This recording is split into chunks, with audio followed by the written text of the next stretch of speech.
بسم اللہ الرحمن الرحیم۔ 30 کروڑ روپے خرچ کر کے خریدے جانے والی موت ایک حادثہ ہے یا پھر ایک سازش؟ 1912 میں بحر اوقیانوس کی 4000 فٹ گہرائیوں میں ڈوب جانے والا مشہور بحری جہاز ٹائٹینک کی باقیات کو دیکھنے جانے والے 5 افراد جاں بحق ہو چکے ہیں، جن میں پاکستانی بلینئر فیملی کے 2 افراد باپ بیٹا بھی شامل ہیں۔ یہ سب افراد اوشن گیٹ نامی سی وزٹر ایک آبدوز میں موجود تھے۔ امریکن کوسٹ گارڈ نے پریس کانفرنس کرتے ہوئے کہا کہ آبدوز میں آکسیجن ختم ہوئے 1 گھنٹہ 45 منٹ کے بعد آبدوز زوردار دھماکے سے پھٹ گئی، جن کے نتیجے میں سب ہلاک ہو گئے، اور ہمیں بہت افسوس ہے۔ کیا بات اتنی سی ہے اور معاملہ اتنا سادہ ہے؟ بہت کچھ ہے جو لوگوں کو بتایا نہیں جا رہا، اور بہت کچھ ہے جو لوگوں سے چھپایا جا رہا ہے۔ پیارے دوستو، اردو پروفیسر کی ایک نئی ویڈیو میں آپ سب کو ایک بار پھر سے خوش آمدید۔ آگے ویڈیو میں ہم بتائیں گے کہ کیسے 1980 میں شروع ہونے والے سمپسن کارٹون نے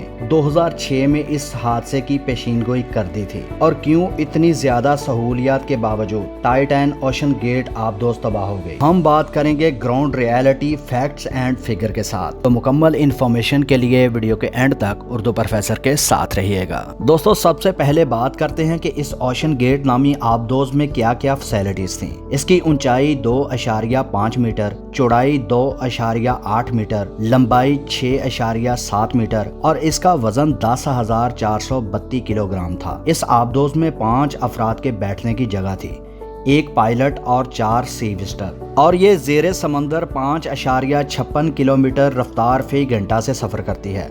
اس آبدوز کو سمندر کی گہرائی میں جانے کے لیے کم از کم 2 گھنٹے لگتے ہیں، اور ٹائٹینک جہاز کا ملبہ تقریباً 4000 میٹر گہرائی میں موجود ہے۔ سوشل میڈیا اور انٹرنیشنل میڈیا پر پچھلے 4-5 دن سے ایک طوفان برپا ہے کہ ایک پاکستانی بلینئر اور ان کے ساتھ 3 لوگ سمندر کی 400 فٹ گہرائی میں ٹائٹینک کا ملبہ دیکھنے کے لیے گئے اور لاپتہ ہو گئے۔ پاکستانی 30 کروڑ روپے لگا کر وہ ٹائٹینک کی باقیات دیکھنے کے لیے زیر سمندر گئے، لیکن وقت گزرنے کے ساتھ ساتھ ایک اہم ڈیولپمنٹ سامنے آئی ہے کہ 80 کی دہائی میں شروع ہونے والے مشہور سمپسن کارٹون کی 2006 میں ایک ایپیسوڈ آن ایئر ہوتی ہے، جس میں سیم وہی سٹوری یا حادثہ دکھایا جاتا ہے جو اس اوشن گیٹ نامی آبدوز کے ساتھ پیش آتا ہے۔ سمپسن کارٹون کی اس ایپیسوڈ میں دکھایا جاتا ہے کہ اس میں کریکٹر اپنے بیٹے کے ساتھ آبدوز میں سمندر کی 400 فٹ گہرائی تک جاتے ہیں، جہاں ٹائٹینک جہاز کا ملبہ پڑا نظر آتا ہے۔ وہاں ان کو خزانہ نظر آتا ہے، تو وہ خزانہ اٹھا کر واپس پلٹے ہیں، تو اچانک ان کی آبدوز ایک چٹان میں سٹک ہو جاتی ہے، پھر ان کی آبدوز میں لو آکسیجن ہو جاتی ہے۔ سیم لائک وہی سٹوری جو ابھی ہم سوشل میڈیا یا ٹی وی پر دیکھ یا سن رہے ہیں۔